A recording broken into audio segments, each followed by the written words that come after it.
The elevator version of the story goes, boom, Jesse Johnson leaves teaching in New York public schools and then becomes a coach. And within 2 years, she makes over $1 million in her business. Some people might see that and say, okay, rarity, seemingly overnight success. And worst case scenario, some people, their subconscious might kick in and they'll say, I don't have what it takes to do that. And now we're going to talk about why those kinds of big blossomings are often the result of, like I said earlier, these like deep invisible roots that have been, extending down into the material of our life for a very long time. And you are able to draw from all of that. And your story, like everyone's, is very unique that you've got all these different elements that, sort of fertilized your growth, but you also had all these different elements that were your personal dark nights of the soul that also led to your breakthroughs.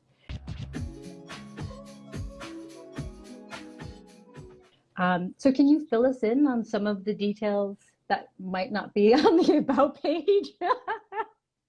Like what set you up for success on this path? What in your life gave you that jumping off point? Yeah. Take us back. I want to start by saying that I had white middle class parents who were married for the first 13 years of my life. And I was an only child. And I lived in small towns. And my parents were therapists who went to Ram Dass workshops and Gene Houston workshops and read books about personal development. So, there's some cliches about that. I was more emotionally intelligent and able to articulate my feelings than anyone in the room, basically, from the time I was talking. This is a mixed blessing, I will be honest. I think that I've had some challenges as a result of having therapists for parents. There's a cliche about that too. But for the purpose of our conversation, in terms of how primed I was to do personal development work, to look at the truth of myself and where I was going unconscious, I've been doing that since I was little. Mm-hmm.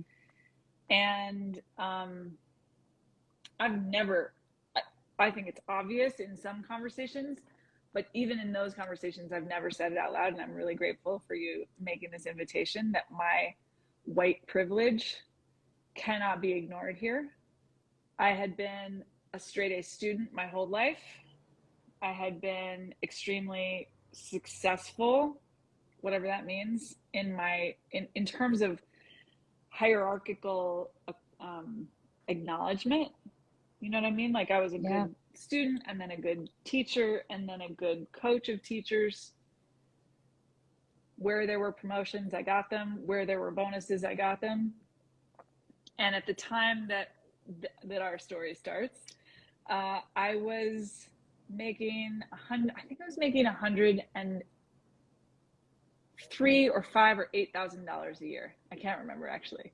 It was less than 110, but I was making more than six figures for the first time in my life as a coach of teachers. I was working year round. We had 2 weeks vacation a year, like that. It wasn't like I was having summers off, but still, six figures. I was making six figures in my job working in schools in New York City. At the time, I was living in a strange sort of renovated factory turned loft situation in Bed-Stuy with Shri and 10 other people. So New York. Yeah. I was working a full-time job and doing all this legitimately full-time creative party throwing, community building work. I was living this very divided life where I was in schools talking with a completely different kind of person about completely different things during the day. Very passionately. I was very passionate about my work. Anyone that knew me at that time would that's might be the first word that they use. And then going home to this very, very different community of spiritual people, conscious people, artists who I would say actually in general, neither community was making money, but in very different ways. You know, schools were hierarchically organized.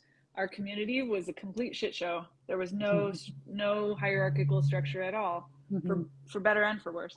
You know, schools had this very culturally accepted toxicity in my home environment. I think we more or less prioritize love and at least the ideals of true community and spirituality. But I think we're rather under-resourced as a community in dealing with our anything that wasn't that. So when stuff Mm-hmm. came up in our home community, we were not good at dealing with it. So it sounds like there was very much a straddling of two different worlds and two different parts of Jesse.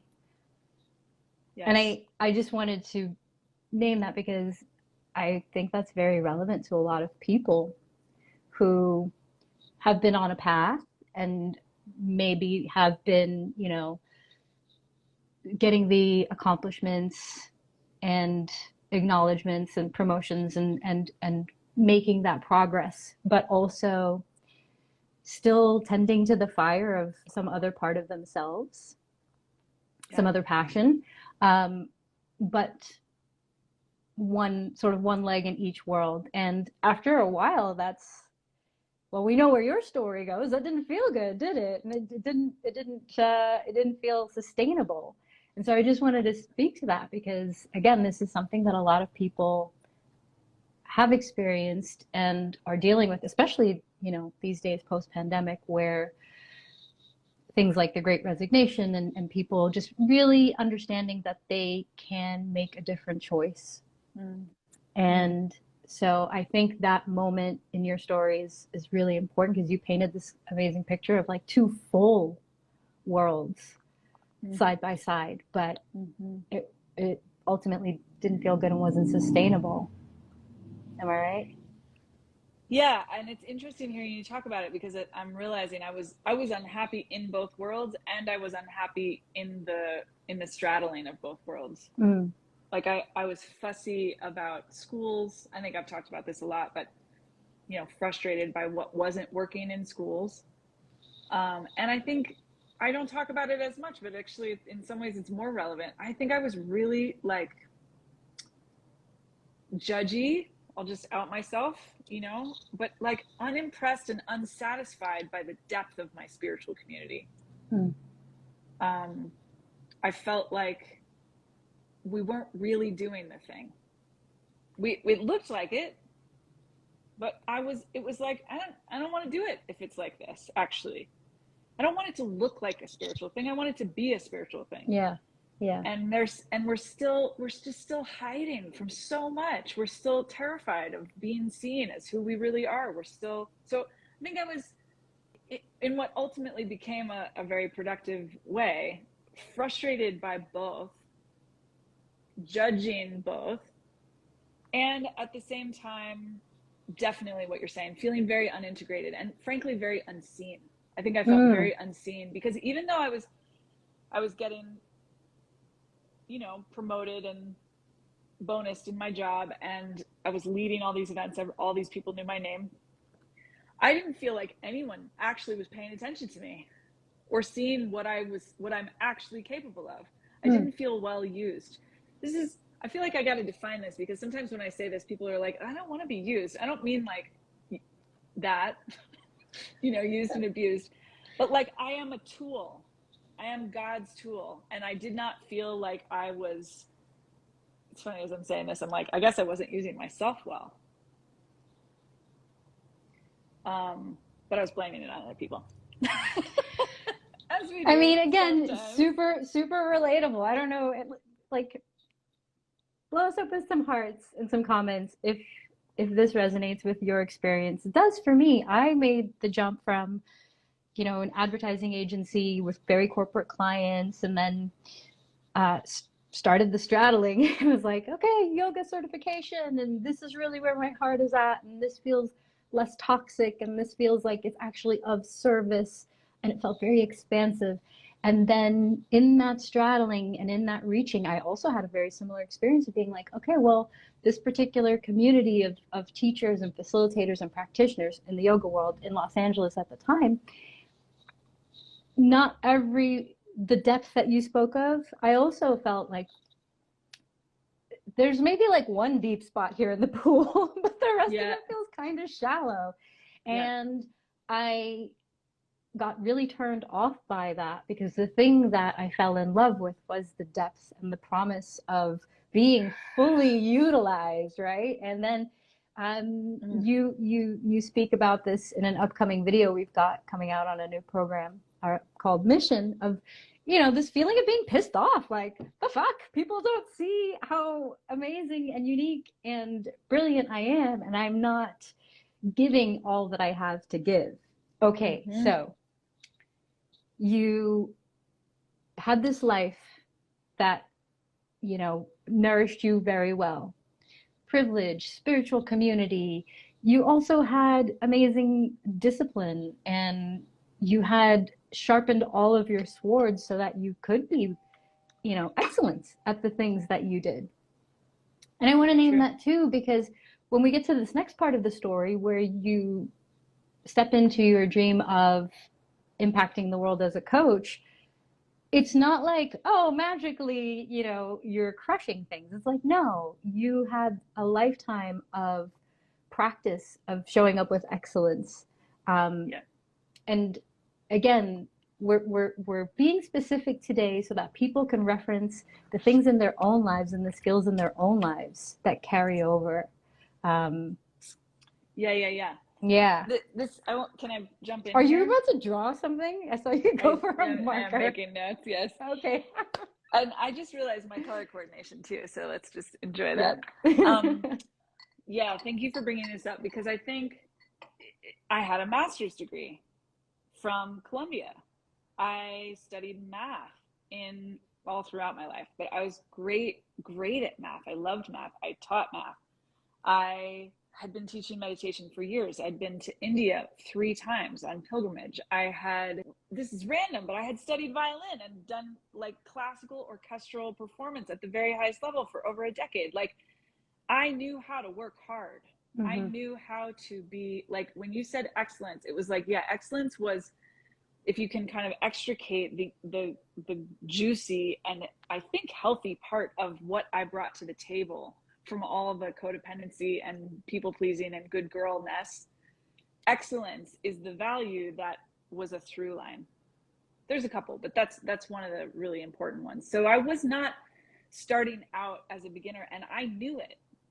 I had been thinking for a while about going back to school for something so that I could do a different kind of job, and just over and over and over, kind of systematically, was like, I don't want to do this. This doesn't make sense that I would need to do this, because I knew I was excellent at what I did. And I knew that I had more to bring to the table.